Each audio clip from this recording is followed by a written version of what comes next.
Hello बच्चों, आज हम पाठ्य पुस्तक के जो प्रश्न पहले लिखवा चुके हैं उनको समझाने जा रहे हैं। ये आपको याद करने हैं। शनिवार को इनका आपका टेस्ट होगा। तो पहला क्वेश्चन क्या है, आपसे पूछा गया है कि एक वस्तु द्वारा कुछ दूरी तय करने के बाद क्या उसका विस्थापन शून्य हो सकता है। हाँ भाई, बिल्कुल हो सकता है। यदि कोई वस्तु उसी बिंदु पर आ जाती है तो उसका विस्थापन क्या हो जाएगा, शून्य हो जाएगा एक दूरी तय करके। देखिए, जैसे यहाँ से कोई वस्तु चली, यहाँ ए पर पहुँची और वापस चल के इस ओ पर आ जाए तो इसका विस्थापन क्या होगा, शून्य। हालांकि इसने कुछ जो दूरी है वो तय कर चुकी है, 55 इधर की और 55 इधर की, तो 110 किलोमीटर ये कवर करने के बाद इसका विस्थापन क्या हो जाएगा, शून्य हो जाएगा। आपका अगला प्रश्न है कि आपके क्या बताया गया है कि एक किसान है, उसके पास एक वर्गाकार खेत है जिसकी भुजा जो है 10 मीटर की है। तो अगर वो 40 सेकंड में एक चक्कर पूरा कर लेता है तो 2 मिनट 20 सेकंड बाद किसान जो है वो कितने चक्कर मतलब उसका जो विस्थापन है वो आपको बताना है। देखिए कैसे कि सबसे पहले तो हम क्या बनाएंगे, एक वर्गाकार खेत जिसकी जो भुजा है वो कितनी है, 10 मीटर की है। अब क्या कह रहा है ये कि ये 40 सेकंड में कितना चक्कर पूरा करता है, एक। आपको टाइम कितना दिया गया है भाई, ये दिया गया है 2 मिनट का। अब देखिए, एक भुजा की लंबाई कितनी है, 10 मीटर, ठीक है। तो जब ये पूरा चक्कर लगा लेगा तो टोटल कितनी दूरी कवर कर लेगा, 40 मीटर की दूरी कवर कर लेगा। लेकिन टाइम कितना लगेगा उसको, 40 सेकंड। टाइम आपके पास कितना है, 2 मिनट 20 सेकंड। तो यहाँ से टोटल आपके पास कितने सेकंड हो जाएंगे, 2 गुना 60 प्लस 20 यानी 140 सेकंड। हमें निकालना है 140 सेकंड में वो कितनी दूरी तय करता है और कितने वो चक्कर लगाएगा। देखिए, 1 सेकंड में जो दूरी तय की जाती है उसके द्वारा वो कितनी की जाती है, 40/40। 40 सेकंड में कितनी थी, 40 थी। तो एक में कितनी हो जाएगी, 40/40 यानी 1 मीटर। तो 140 में कितनी हो जाएगी, 140 मीटर, ठीक है। अब देखिए, जब वो 140 मीटर कवर कर लेगा, ये देखिए जब वो यहाँ से चला, ठीक है, यहाँ से मान लिया चलना शुरू किया, किधर से, इस ए पॉइंट से, ठीक है। इस प्रकार वो चला, यहाँ से ए से चला बी पे, बी से सी पे डी, इस प्रकार चला।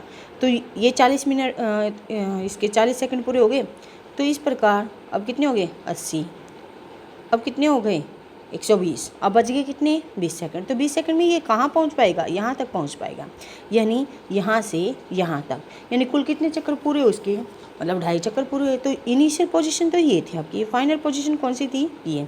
हमें विस्थापन निकालना, तो विस्थापन क्या होगा बेटा, विस्थापन न्यूनतम दूरी जो होती है इनिशियल और फाइनल पॉइंट के बीच में वो होता है, और वो कितना है, वो ये है। अब इस दूरी को हम निकाल सकते हैं किसके द्वारा, जो पाइथागोरस प्रमेय है उसके द्वारा। किसका स्क्वायर, यानी ए बी का स्क्वायर, ठीक है, प्लस बी सी का स्क्वायर, ये किसके बराबर होगा, ए सी के स्क्वायर के। तो इस प्रकार जो आंसर है आपका वो क्या आ जाएगा, √10² + 10² 100 + 100 यानी √200 या 10√2 मीटर। ओके, अगला क्वेश्चन है आपके पास, विस्थापन के लिए निम्न में से कौन सी बात सही है। यह विस्थापन यह शून्य नहीं हो सकता, बिल्कुल भाई ये हो सकता है, ये बात गलत है एकदम, यानी ये गलत है। इसका परिणाम वस्तु के द्वारा तय की गई दूरी से अधिक होता है, ये बात भी गलत है, यानी दोनों ही बात गलत है, कौन सी भी बात इसके अंदर सही नहीं है। अगला क्वेश्चन है, चाल और वेग में अंतर। चाल क्या होता है, किसी वस्तु द्वारा एकांक समय में तय की गई दूरी को क्या कहते हैं, चाल। इसमें क्या आ जाएगा, विस्थापन आ जाएगा भाई, ठीक है। क्या यह एक निश्चित दिशा में किसी वस्तु द्वारा एकांक समय में, यानी कि इसमें तो दिशा एक निश्चित दिशा होती है, इसके अंदर क्या होता है, किसी भी दिशा में जा सकता है, दिशा का कोई मैटर नहीं है। यह एक कैसी है, चाल कैसी राशि है, एक बताओ, बिल्कुल अदिश राशि है। ये क्या है, एक सदिश राशि है। ये हमेशा ही धनात्मक होती है, ये हमेशा क्या, धनात्मक और ऋणात्मक कैसे भी हो सकती है, इसके ऊपर कोई कंडीशन नहीं है। ये शून्य नहीं हो सकती, ये शून्य हो सकती है, ओके। ये नेगेटिव नहीं हो सकती, ये नेगेटिव हो सकती है। तो इस प्रकार इसके डिफरेंस हम बता सकते हैं। अगला प्रश्न है, किस अवस्था में किसी वस्तु का औसत वेग का परिणाम उसकी औसत चाल के बराबर होगा। कि औसत वेग और औसत चाल कब बराबर होंगे, कि यानी कि दूरी और विस्थापन अगर बराबर होंगे ना तो उनकी चाल और वेग जो है वो बराबर होंगे। और वो कब हो सकते हैं, जब कोई वस्तु सीधी रेखा में चले, तो उस टाइम उसकी चाल और जो वेग हैं वो क्या होंगे, दोनों बराबर होंगे। अगला क्वेश्चन है आपका, एक गाड़ी का ओडोमीटर क्या मापता है, पता है आपको, दूरी मापता है। दूसरा है, जब वो वस्तु एक समान गति से तय कर रही है तो उसका पाथ कैसा दिखाई पड़ता है, एक सरल रेखीय पाथ होता है, पता है भी आपको, ठीक है, तो ये ग्राफ हम बना सकते हैं इजीली इस प्रकार। ठीक है, अगला क्वेश्चन है, एक प्रयोग के दौरान अंतरिक्ष यान में एक सिग्नल पृथ्वी पर पहुंचने में 5 मिनट लेता है। ठीक है, और पृथ्वी से स्थित स्टेशन उस अंतरिक्ष यान की दूरी आपको बतानी है। चाल आपको ये दे रखी है। अब बताया चाल जो है वो किसके बराबर होती है, दूरी बटे समय। अब आपको क्या क्या मिला हुआ है, हमें समय मिला हुआ है और चाल मिली हुई है। हम क्या निकाल सकते हैं, दूरी निकाल सकते हैं। इन दोनों के क्या कर देंगे, गुणा कर देंगे। अगला क्वेश्चन है आपके पास कि आप किसी वस्तु के बारे में कब कहेंगे कि वह एक समान त्वरण में है और असमान त्वरण में है। एक समान त्वरण में होगी तो यानी एक समान त्वरण जब कोई वस्तु समान समय अंतराल में अपनी जो चाल जो वेग है उसके अंदर क्या है, समान बराबर परिवर्तन करती है, तो वो एक समान त्वरण कहलाएगा। और असमान कब कहलाएगा, जब वेग में परिवर्तन क्या होगा, असमान होगा समान समय अंतराल में, तो उस टाइम ये असमान रूप से त्वरित कही जाएगी। अगला क्वेश्चन है आपके पास, एक बस की गति जो है वो 5 सेकंड में 80 किलोमीटर पर आवर से घटकर 40 किलोमीटर पर आवर हो जाती है। इसका त्वरण ज्ञात कीजिए। देखिए इसने क्या क्या दिया है, हमें प्रारंभिक चाल दे रखी है और क्या दे रखा है, अंतिम चाल दे रखी है। आपको निकालना क्या है, हमें निकालना है क्या, इसका त्वरण, और हमें क्या मिला हुआ है, टाइम मिला हुआ है। क्या क्या चीज़ है, टाइम है, u है, v है, हमें निकालना क्या है, a। तो सबसे पहले तो ध्यान देने की बात ये है कि टाइम किस में है, सेकंड में। तो ये दोनों चीज़ें हैं उनको हम क्या करेंगे, मीटर पर सेकंड में कन्वर्ट कर लेंगे। 80 को 5/18 से गुना करेंगे, ऐसे 60 को 5/18 से गुना करेंगे, तो आपके पास क्या आ जाएगा, मीटर पर सेकंड में आंसर आ जाएगा। चलिए अब इसका क्या निकालते हैं हम, त्वरण निकालने का फॉर्मूला v - u/t। ये पुट करेंगे, आपके पास क्या आ जाएगा, 50/3 - 200/9। ठीक है, अपॉन 5 सेकंड, यानी 150 माइनस का 200, एलसीएम ले लिया यहाँ से, तो क्या आ जाए 9 गुना 5 नीचे, आपके पास क्या आंसर ये आ जाता है। अगला है आपके पास कि एक रेलगाड़ी स्टेशन से चलना प्रारंभ करती है और एक समान त्वरण के साथ चलते हुए 10 मिनट में वह 40 किलोमीटर की चाल प्राप्त कर लेती है। इसका त्वरण ज्ञात कीजिए। देखिए हमें क्या दिया है, एक तो टाइम दिया है, दूसरा चलना प्रारंभ करती है, इसका मतलब u क्या है, 0, और v क्या है आपके पास, 40 किलोमीटर पर आवर, u हो गया, v किस में है, किलोमीटर पर आवर में है, तो इसको हम किस में बदलेंगे, मीटर पर सेकंड में। 5/18 से इसको गुना कर दीजिए, ये आपके पास आ जाएगा। ठीक है, टाइम कितना है, 10 मिनट, इसको सेकंड में बदला, तो u जो वी ए है वो किसके बराबर होता है, v - u/t। ये फॉर्मूले में हमने पुट कर दिया, आपके पास आंसर आ जाएगा।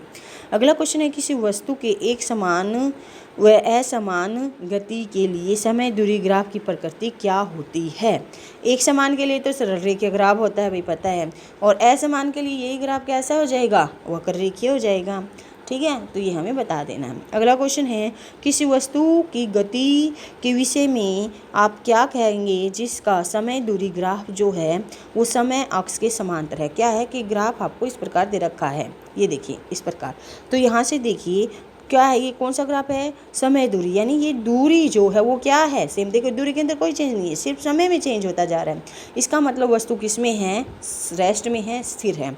अगला क्वेश्चन है कि चाल वेग के अंदर जो चाल और समय के अंदर ग्राफ दे रखा है वो भी एक क्या है, समांतर है टाइम की, इस प्रकार। तो आपको बताना है कि उसका जो गति है उसकी कैसी है। देखिए यहाँ पे चाल क्या रहने वाली है, एक जैसी रहने वाली है, और एक जैसी चाल किस में रहती है, एक समान चाल कब रहती है, जब आपका जो गति है वो कैसी होती है, समान गति होती है। तो ये वाली जो गति होगी वो कैसी होगी, समान गति होगी। अगला है, वेग समय ग्राफ में नीचे के क्षेत्र की मापी गई राशि। इस प्रकार आपके पास मान लिया जैसे ये ग्राफ होता है, बता रखा है, ठीक है, ये v और ये t, ये कोई ग्राफ है, तो इसका नीचे का जो एरिया है वो क्या देता है, आपको दूरी देता है। आंसर क्या आएगा आपका, दूरी। अगला क्वेश्चन है, कोई वस्तु जो बस है वो विराम अवस्था से चलना शुरू करती है तथा क्या करती है, 2 मिनट के बाद उसका त्वरण इतना हो जाता है। अगर एक समान त्वरण से वो चल रही है तो आपको बताना है कि उसने कितनी दूरी तय की गई और उसकी चाल क्या होगी। देखिए इसने क्या दे रखा है कि विराम अवस्था से चलना प्रारंभ की, इसका मतलब यू क्या है, 0, वी हमें निकालना है, ए आपको दे रखा है, और टाइम आपको कितना दे रखा है, 2 मिनट का। तो देखिए पहले तो मिनट को सेकंड में बदल लिया, अब v निकालना है, तो v की इक्वेशन कौन सी है, v = u + at। u कितना, 0, a दे रखा है कितना, 0.1, और टाइम कितना है, 120। आपके पास क्या आ जाएगा, v आ जाएगा। ठीक है, उसके बाद हमें क्या निकालना है, तय की गई दूरी। फॉर्मूला क्या है, s = U T plus half A T square. You कितना 0, तो ये तो पूरा फैक्टर 0, 1/2 गुना 0.1 गुना 120 का स्क्वायर। 120 12 का स्क्वायर कितना होता है 144, और 10 का स्क्वायर 100 के बराबर, तो गुना करोगे तो 144 आगे 2 0। आपका आंसर जो है वो क्या आ जाएगा 720 मीटर। ठीक है। अगला क्वेश्चन है, कोई रेलगाड़ी 90 किलोमीटर पर आवर की चाल से चल रही है। ब्रेक लगाने के बाद उसका त्वरण है वो कितना हो जाता है 0.5 मीटर पर सेकंड स्क्वायर हो जाता है। आपको बताना है क्या कि रेलगाड़ी विराम अवस्था में आने से पहले कितनी दूरी तय करेगी। देखिए इसने क्या क्या दे रखा है। इसने नंबर 1 तो क्या दे रखा है, ये प्रारंभिक वेग दे रखा है भाई कितना 90 किलोमीटर पर आवर। इसका क्या करेंगे सबसे पहले मीटर पर सेकंड में चेंज करेंगे। अब गाड़ी जो है वो विराम अवस्था में आई है, क्या दिख रहा है हमें विराम अवस्था, इसका मतलब वी क्या है 0 है। त्वरण इसने दे रखा है -0.5 मीटर पर सेकंड। दूरी ज्ञात करनी है, फॉर्मूला क्या लगेगा v² - u² = 2as।